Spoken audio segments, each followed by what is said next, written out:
অসমত অসমত ফেমাছ কি বে ফেমাছ কি কেঁচা বাদাম পকা বাদাম হা অসমত এইবিলাক নহয় অসমত হৈ গ'ল সবচে জৰুৰী আৰু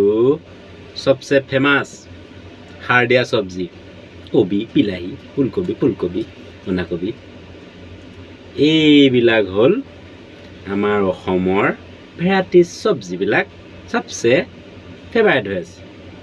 এতিয়া মানুহবিলাকে কৈছে কেঁচা বাদাম নহয় পকা বাদাম কিয় কেঁচা বাদাম পকা বাদাম আছে বাদাম সদায় বাদামেই গান এটা গাইছে গানেই শুনিলে খেলা খতম পইচা হজম এতিয়া এটাই সাৰ দিয়া চব্জিবিলাক ফেমাছ নহয় জানো মানুহে বজাৰলৈ গৈছে